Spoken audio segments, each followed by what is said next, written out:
Welcome everyone. We're really excited to have everyone here for our Adult MDS Chapter event brought to you by the HealthTree Community for MDS. My name is Mary Arnett. I'm our HealthTree for MDS Programs Manager, and I am so grateful to have all of you here for our meeting today and for your support in building up our MDS community. I would like to let you know that our session today is going to be recorded, and the recording along with the slides today and any resources that are shared are going to be sent via email to all of the event registrants within 48 hours of the event concluding. Let's see. So today we're going to start with a brief Zoom meeting tutorial for anyone who's not familiar with the platform. We would love for you to have your camera on and to keep your cameras on if you feel comfortable. We believe that doing that kind of helps us to build a community, being able to see each other face to face. You can see on this slide how to turn your camera on. At the bottom of the screen, you should see the microphone and the camera buttons. You can click the video icon that says to start video in order to turn the camera on. But with that being said, if you aren't comfortable having your camera on or being recorded, you are definitely not required to do that. Your microphone should currently be off, and we'll ask that that be kept off until the end of the presentation when we have our discussion session. If you have any questions or comments for us or for our speaker throughout the presentation, you can click on the chat icon and type those comments or questions in the chat. If you're using a mobile device or a tablet, you can click the three-dot icon that says more and then chat, and that will let you access the chat box to type in those questions. Lastly, if you would prefer to verbally ask your question during that discussion part of the event, we highly encourage you to do so. If you're on a laptop or a desktop computer, you can click the reactions near the bottom of your screen and then click to raise your hand. If you're using a mobile device or a tablet, you can click the three horizontal dots that say more and then click the raise hand button, and we will make sure that everyone who raises their hand gets to ask their questions. So now we're going to get started with today's event. First, I'd like to thank our sponsors who make events like this possible, Bristol Myers Squibb and AbbVie. The topic of our event today, I am very excited, is MDS cancer navigating your MDS diagnosis? Here is our agenda for today. I am going to introduce our speaker, Dr. David Swoboda, and then he will spend the next 30 minutes or so giving us his presentation on this topic. After the presentation, we're going to open it up for questions and comments.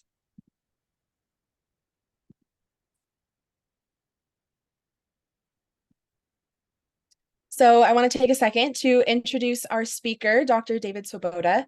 Dr. Swoboda is a member of the Hematologic Malignancies Program at Tampa General Hospital Cancer Institute and assistant professor at the University of South Florida College of Medicine. He's actively involved in the care of patients with acute leukemias and myelodysplastic syndromes, in addition to serving as principal investigator on multiple clinical trials in these diseases. He has presented his work at numerous national conferences and has several first author publications in top-tier journals, including Leukemia and American Journal of Hematology. I'm sure you can see with his impressive resume why we are so excited to have him as our presenter today. So with that, I am going to go ahead and turn the presentation over to him and let him answer the question, is MDS cancer? Perfect. Let me get my slides up. Okay. Thank you so much, Mary, for the wonderful introduction, and HealthTree for inviting me to give this talk on a topic that, I'm really excited to speak about. This is my passion, myelodysplastic syndrome, acute leukemias. This is what I do my both clinical, spend all my clinical time on, and also do all my research in. So it's a really great topic, and I think this particular question is something that comes up a lot. And so, yeah, is myelodysplastic syndrome cancer? We get this question a lot in clinic from patients, family members, even other physicians, on whether or not when they get the diagnosis of myelodysplastic syndrome, are they dealing with a cancerous disorder, or are they dealing with something that is considered precancerous? And I'll go into more detail of what I think about this topic in the next few slides. But before I specifically broach the question, I want to, touch on, what myelodysplastic syndrome actually is. And so when I think about myelodysplastic syndrome, it starts in the bone marrow. The bone marrow is our factory of our blood cells. It basically produces our white blood cells. Our white blood cells fight infections. Our red blood cells provide oxygen to our body, and our platelets, which help with clotting. And what happens with myelodysplastic syndrome is there's normally a genetic or chromosomal change that occurs that leads to dysfunction or dysplasia in these cells. And it leads to overall low blood counts. And generally, patients present with symptoms or features related to these low blood counts. However, most patients are actually found incidentally, routine blood work, checked by a primary care office showing decreased red blood cells most often. In MDS, when you have dysfunctional cells, they're often large. So you can have what's called a macrocytosis or a large red blood cell. But this can be found incidentally. Patients are asymptomatic, and these patients we often observe. Well, when patients do have symptoms, what they generally present with is fatigue due to the low red blood cells and lack of circulating oxygen in their body. They can also have bruising or bleeding related to low platelet counts, again, what helps with coagulation of our blood.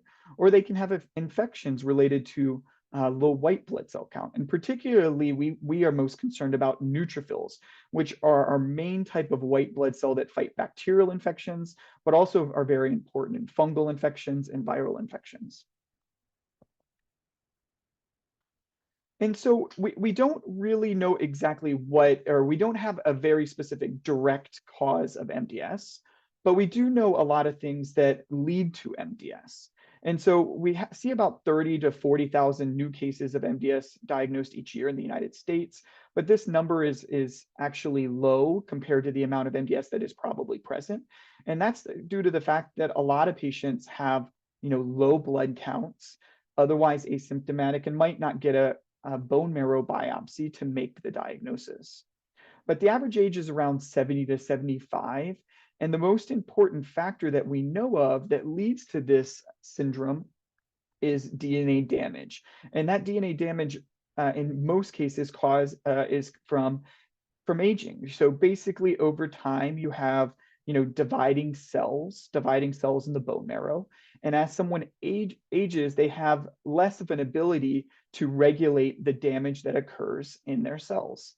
And so these dividing cells occur over time. Eventually, what happens is a genetic mistake occurs. Normally, your immune system would clear out this genetic mistake, but sometimes because of certain factors, you're not able to actually do this. And that damaged or atypical or dysplastic cell in this case ultimately leads to a frank disorder. We know that MDS is more common in males at about a 2-to-1 ratio. We know that occupational exposures can increase patients' risk of myelodysplastic syndrome. And rarely we do see that it is something that is passed down from one generation to another, where patients have what's called a germline mutation or an inherited mutation in their blood that they then inherit from a parent and either have a congenital bone marrow failure type syndrome or just a defect in DNA repair that ultimately leads to this dysfunctional disorder, normally at an earlier age in these cases. So let's go into what actually cancer is. So if you ask a lot of different providers, you're going to get a lot of different answers. If you Google what is cancer, every website will have a slightly different explanation. But I think there's sort of important themes that sort of define what cancer is. And so I'll talk about those themes and then I'll talk about why MDS potentially matches those themes. And so cancer is when abnormal cells divide in an uncontrolled way. So like I said, we generally see abnormal cells. It's generally a single population of cells rather than a lot of different types of cells that has a genetic mistake that occurs, and then it proliferates. And so if it's a abnormal breast cancer cell, it will proliferate and cause a breast cancer. If it's an abnormal prostate cancer cell, it'll do the same. And it grows and divides in an uncontrolled way and then leads to the cancer that we know. Cancer also has the potential to spread. And so in stage 1 disease, it's localized cancer, but the cancer always has the ability to go through the lymph nodes or lymphatic system, which is sort of our white blood cell circulating system, or through the blood to spread to other sites and metastasize. And cancer also is driven by genetic changes. So it's generally a genetic change that turns a bunch of different cell types to one specific cell type that then grows in an uncontrolled way over time. So what's the difference between cancer cells and our normal cells? So our normal cells grow and divide, but eventually, like humans, as they age, they will die through a process called apoptosis. Cancer cells have the ability to ignore the signals that normally would cause this apoptosis or cell death process, and ultimately leads to increased of these abnormal cells, in an area or in circulation. Cancer also has the ability to hide from the immune system. So our immune system is sort of our checks and balances on cancer. It doesn't only work on infection, it also works on our cancer and kind of keeps the cancer in check, doesn't allow it to grow. And when it does come up, it potentially goes in and kills the cancer. But cancer, it has the unique ability to hide from our immune system. So it can basically create a wall or turn down our immune system that then it doesn't allow to do its normal killing. In oncology, we've actually been able to, across different disease subtypes, we've been able to utilize the immune system to actually target cancer. So we have many therapies that are able to either ramp up the immune system or engineer the immune system and give it back to a patient to then ultimately target and kill their cancer. The other thing that we know about that's unique about cancer is it has chromosomal losses or chromosomal gains. So in a normal cell, you have 46 chromosomes, 22, and then an X and a Y or an X and an X if you're a female. But in a cancer, you can have a loss of a chromosome or a gain of a chromosome, and that's what ultimately leads to disease. And so why is MDS then a cancer? So MDS has abnormal cells. So these are these dysfunctional looking cells that we see, the dysplasia that we see in myelodysplastic syndrome. So here on you see a normal neutrophil. It has, 3 to 4 lobes. It has normal spots, which we call granulation. But if you look to the right, there's dysfunctional looking cells. They lack these spots. They have an abnormal or unusual looking nucleus, which is the kind of purple area here. You also can have it in, the dysfunction in the red blood cells.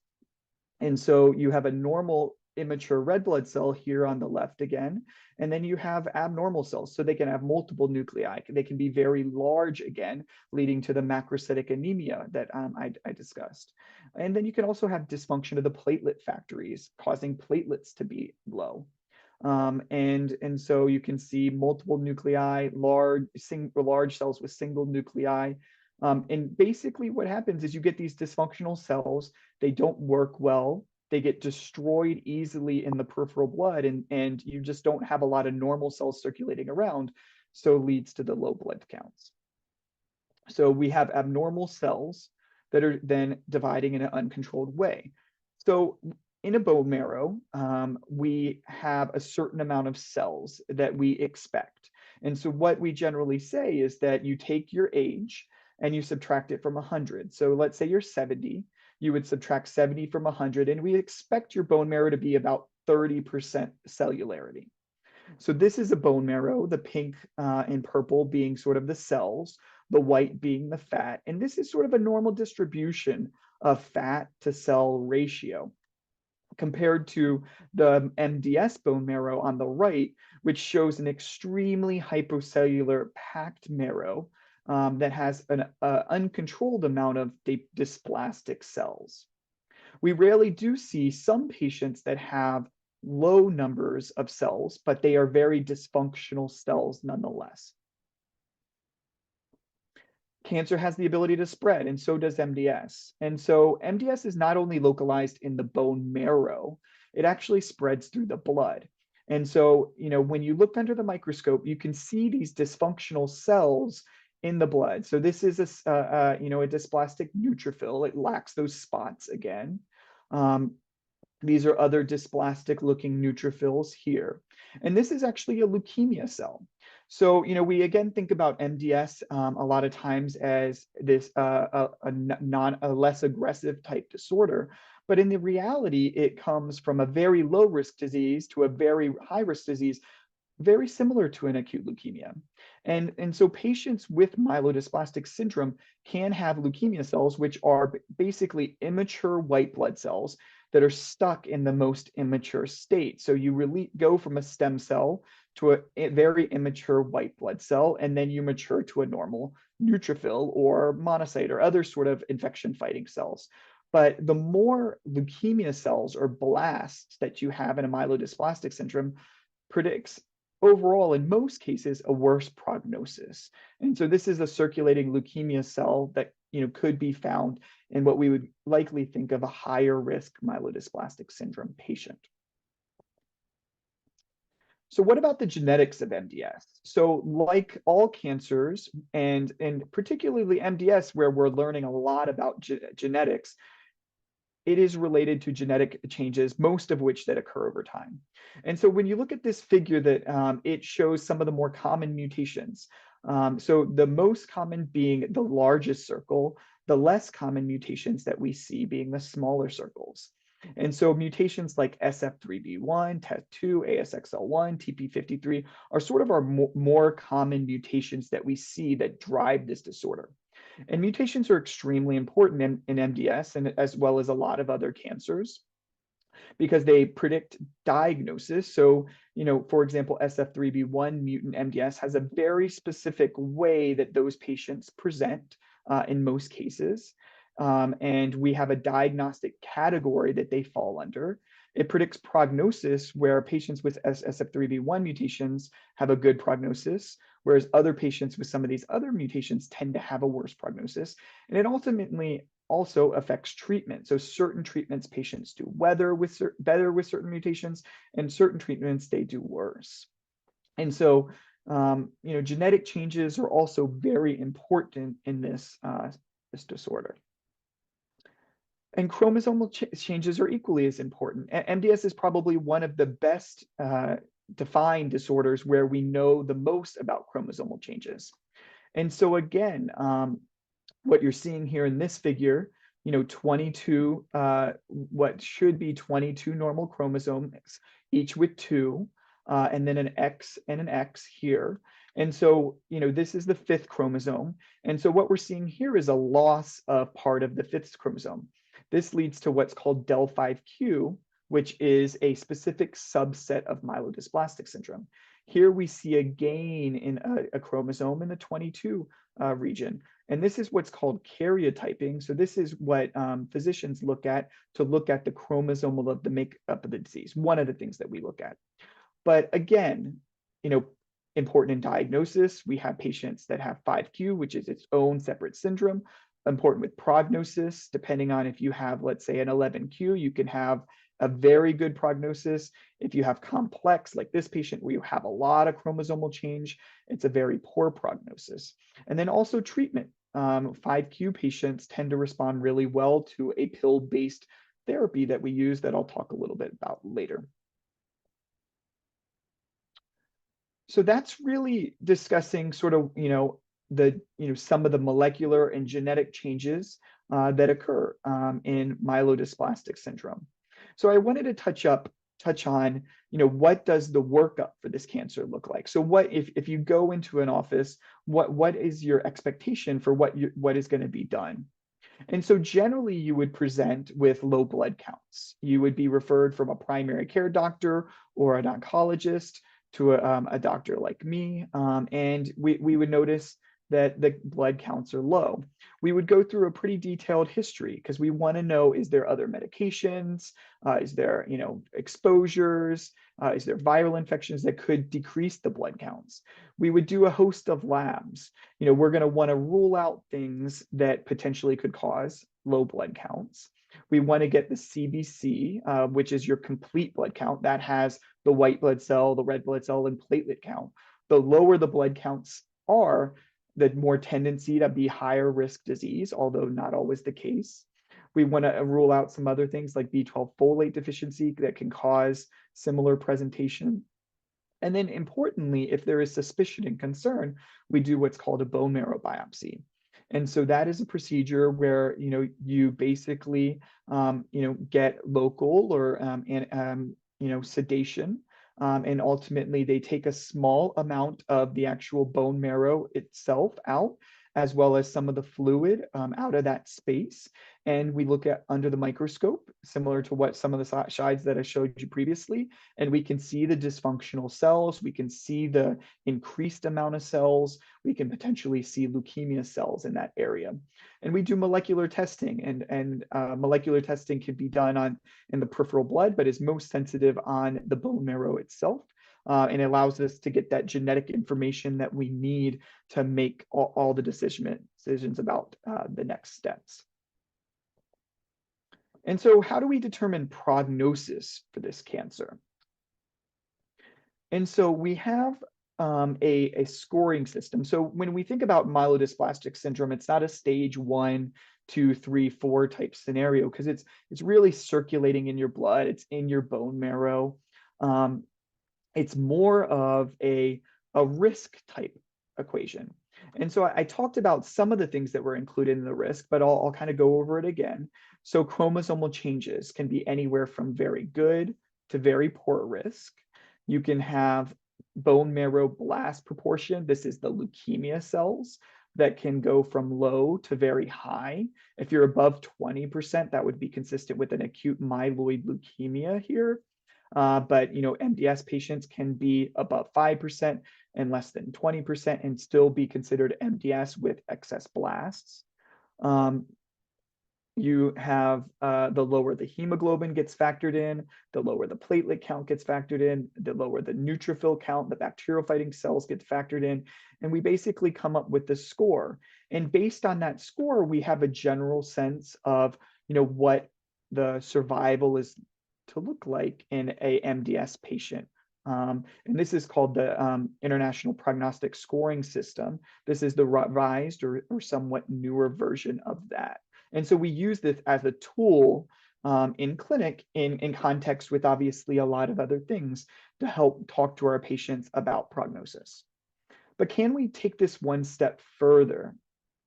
And so that has been done by now incorporating genetics in. So this is the IPSS-M.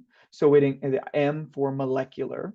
And there was a presentation in the New England Journal of Medicine. And basically what was found is that, in patients that are untreated mostly, we can better define risk categories. And in this case, they had very low, moderately high, high, and very high risk categories.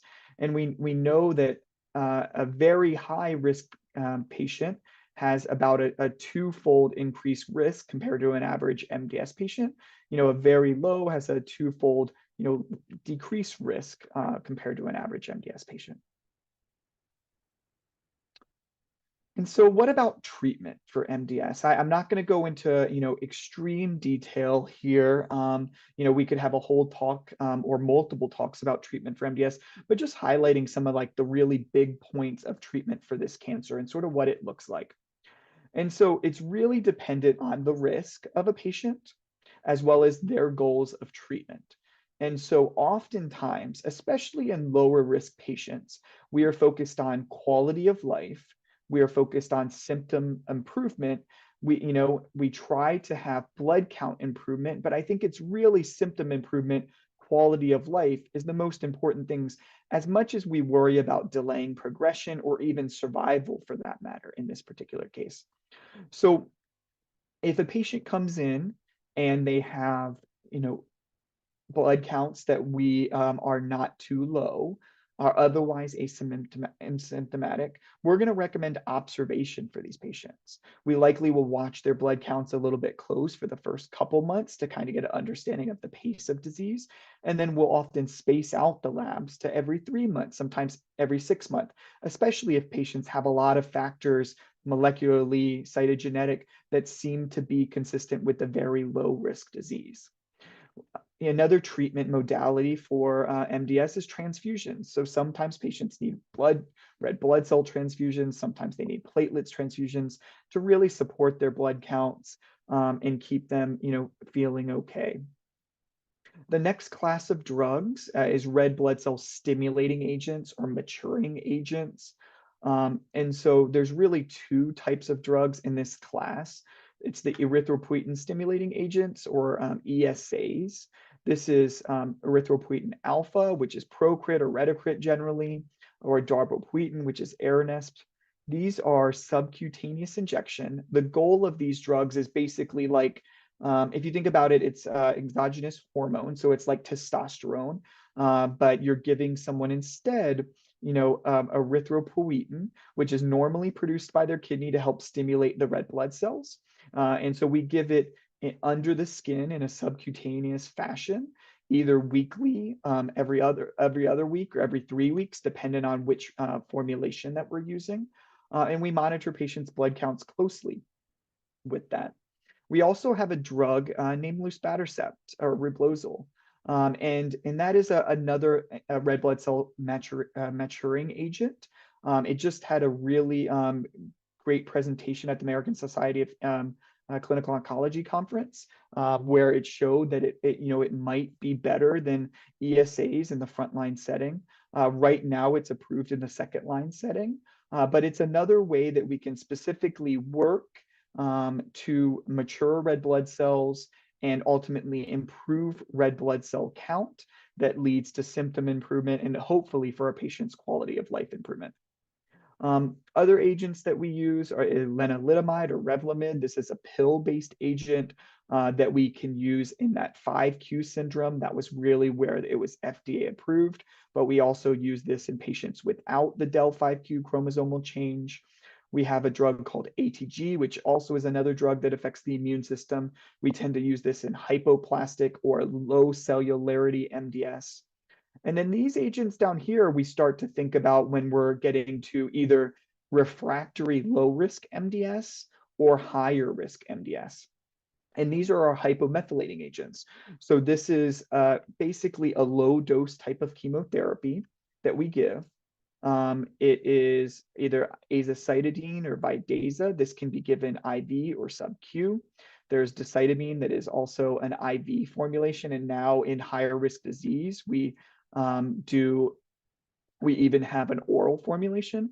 But the goal of these are basically to give low dose chemo that actually sort of allows differentiation or sort of normalization of the cells, the different cell types, and potentially increase of the blood count over time. They also are good in high risk disease to potentially decrease the leukemia cells in certain patients. And then the final thing that I'll discuss is allogeneic stem cell transplant. So in our high risk patients, and that are otherwise fit and healthy to go to a transplant, we generally recommend a transplant because it is our only way that we cure high risk disease. And so just the basics of what a transplant is we basically take the stem cells of a donor. Those are the most kind of immature cells, basically before the blast, that would produce the red blood cells, produce the white blood cells, produce the platelets.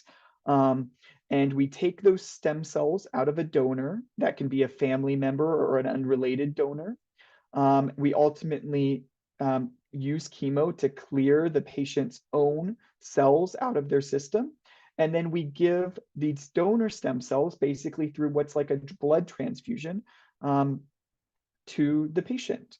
And we allow those normal cells to come back over time with the hope that that kind of replacement of cells will help lead to a cure in these patients. It's something that we, rarely have to do in MDS, but in higher risk patients, we generally try to do. And the final thing that I'll mention, because I'm a clinical investigator, and it's my passion to do clinical trials. And really, none of these agents would be, approved without clinical trials. Is that clinical trials are extremely important in all cancer subtypes, but definitely in MDS. We lack a lot of good drugs in the higher risk patient population that can't go to transplant. So if there is clinical trials available, a lot of them being standard of care plus something else, definitely think about enrolling in a clinical trial, not only for your own situation, but also for the growth of the field over time, if it's, feasible, obviously. And so I'm going to work back to the question of, is MDS cancer? And so hopefully I walked you through why, I believe, and most in the, leukemia field believe that yes, MDS is truly a cancer. MDS has abnormal cells, dysplastic cells, leukemia cells, or blasts that grow in an uncontrolled way. MDS can spread, through your blood. Rarely it can form, a tumor, but it definitely can spread through the blood. And then it has genetic and chromosomal changes that drive the disease, similar to, other cancers. And so because of that, actually in the recent World Health Organization classification for myeloid disorders, they actually proposed that we should consider calling this myelodysplastic neoplasms, basically, bone marrow dysfunctional cancer, rather than a disorder, to reflect the fact that, we all believe that this truly is a cancer and not a pre-malignant state. And so that will be something that I think you will hear, and so we'll sort of catch on over time. And so I'll end there and turn it over to any questions that anyone has.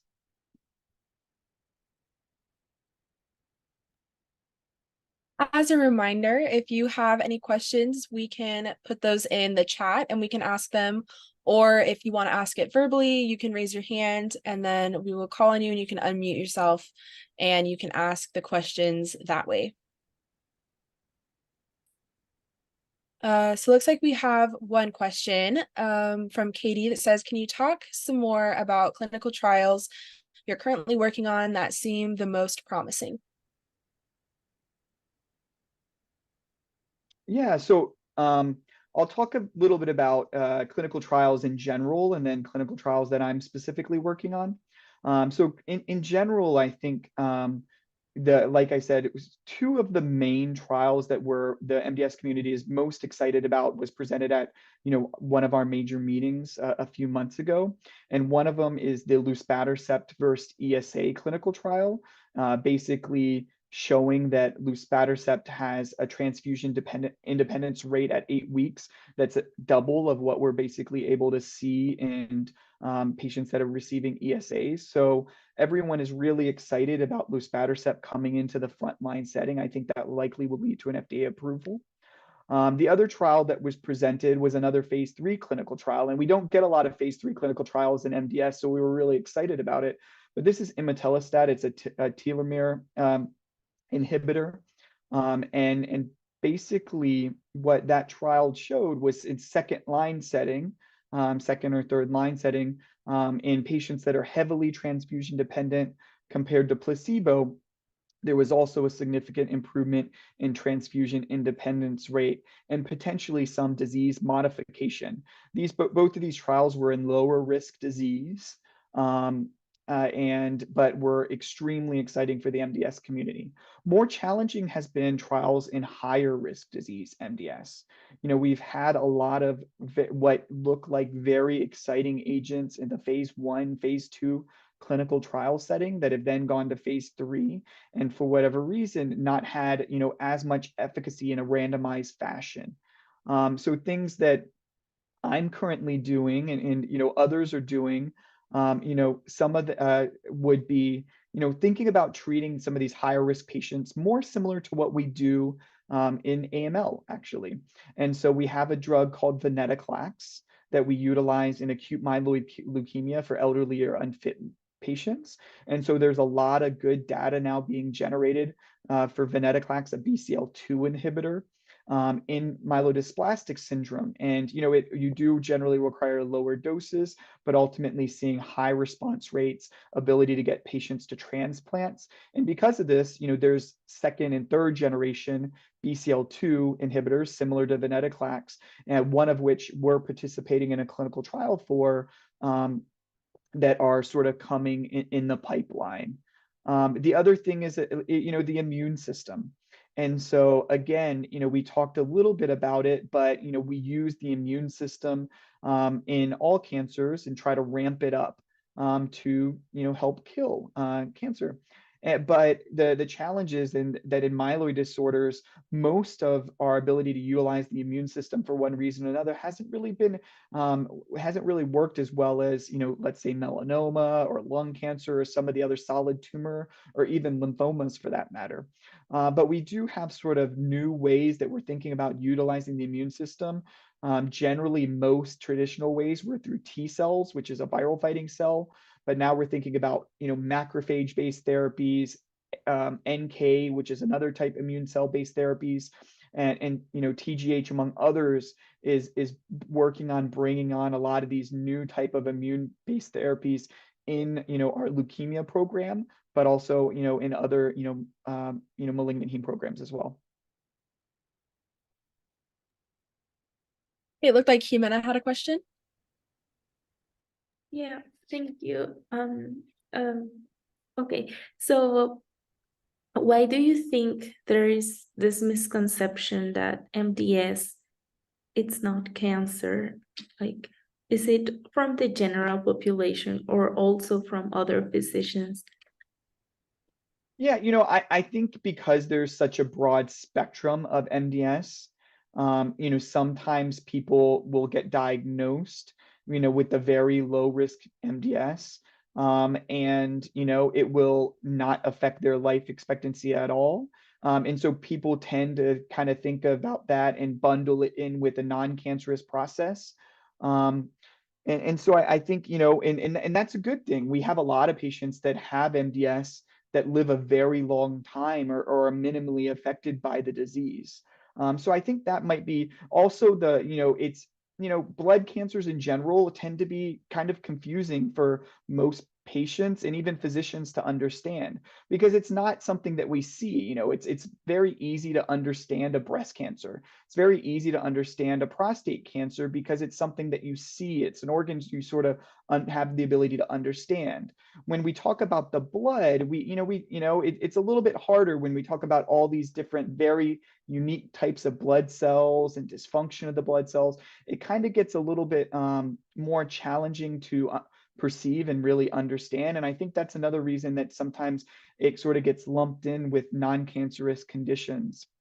But yeah, there's a lot of other blood cancers outside of MDS.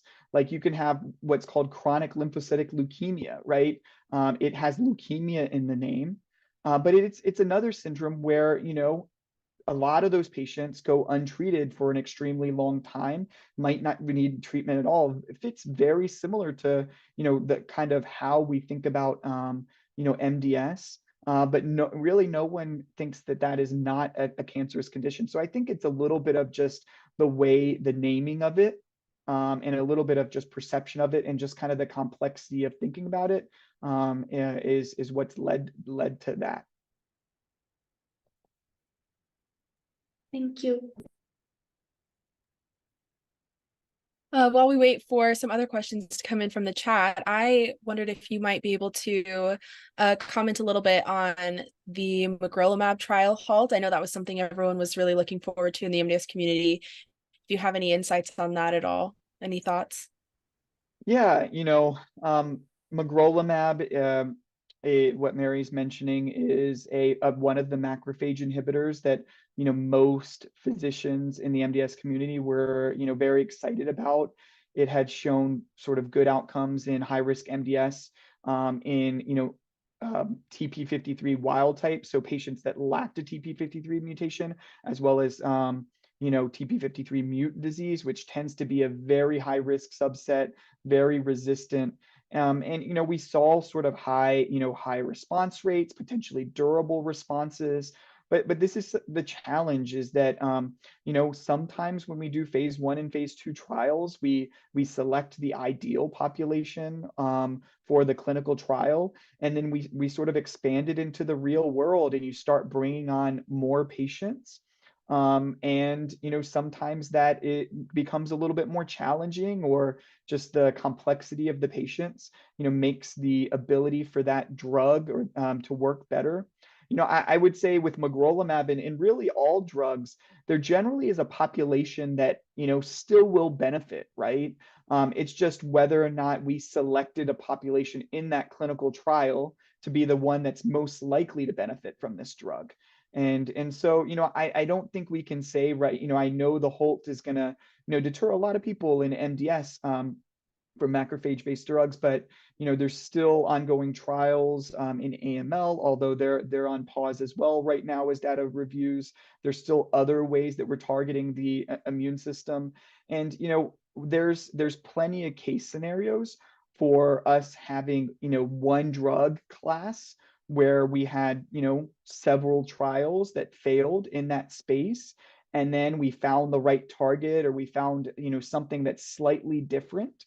And that drug was ultimately, or even running the trial slightly different, and that drug was then successful, led to an FDA approval, and was then able to be utilized.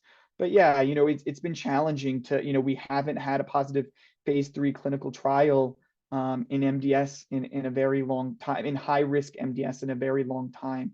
And so that's something that we're obviously, as investigators, trying to figure out a way to get through that. Hopefully venetoclax might be one sort of drug that can do that, but we'll see.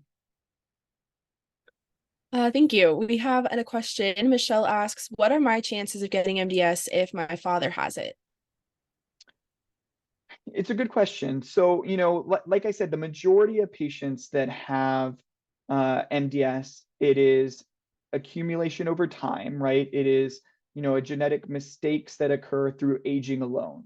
So, I would say if, a relative was, elderly, it's likely that their MDS came from, just a genetic DNA damage over time.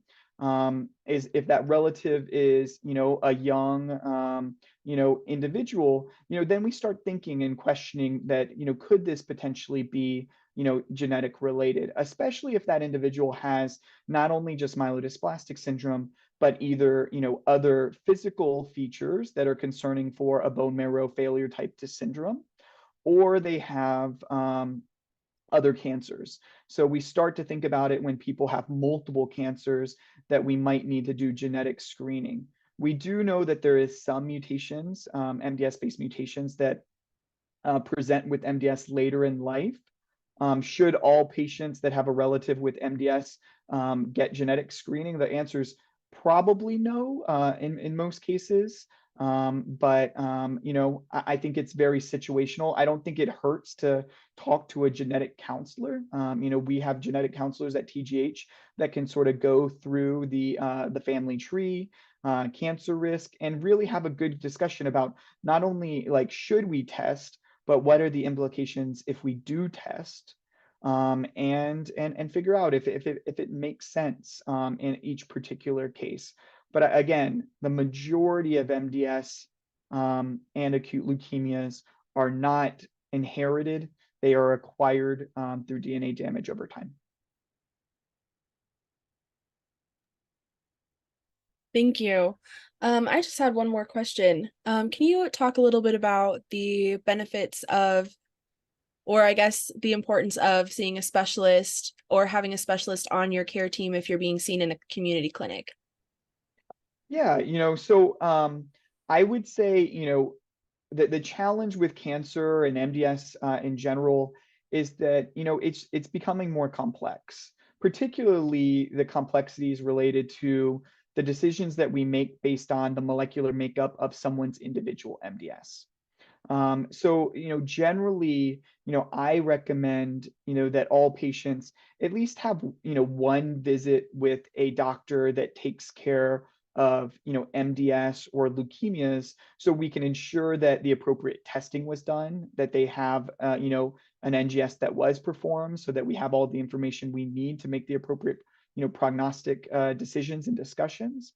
And then ultimately, to potentially help guide treatment options and really try, my goal is to focus treatment on that individual patient, and the individual molecular makeup, chromosomal makeup, of their individual disease, in addition to, factors like age, functional status, what patients value in life. And so bring that all together. And so it's not really a one size fits all type treatment, especially with genetics now, it's very individualized.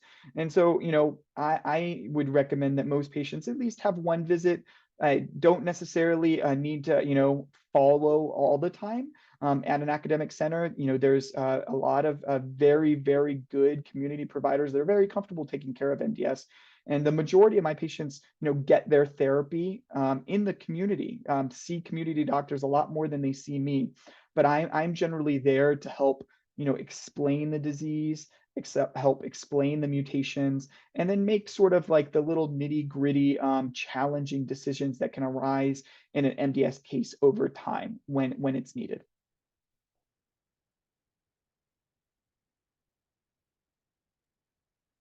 Hey, thank you so much for your presentation today, for sharing with us, for helping answer that question of is MDS cancer, and kind of helping us understand where that complexity can come from, and ultimately answering the question that yes, it is, and for answering any of the questions today. But thank you so much, Mary, and everyone else at HealthTree, MDS, for inviting me to give this talk. It was really fun to make these slides and give this presentation. And I put my Twitter there. If anyone wants to reach out to me, feel free, and I'm more than willing to answer any other questions in the future. Thank you so much. So that is all the time we have today. I'd like to take a quick second to mention our next upcoming meetings are going to be on September 22nd and on October 3rd. On September 22nd, we're going to be talking about the decision of treating or not treating low-risk MDS. And I'm really excited about this conversation and to learn a little bit more about some of the complexities that come with low-risk MDS. And then on October 3rd, we're going to be hearing from an MDS specialist who is a researcher on anemia, telling us more about what anemia is and what any patient with MDS should know about anemia.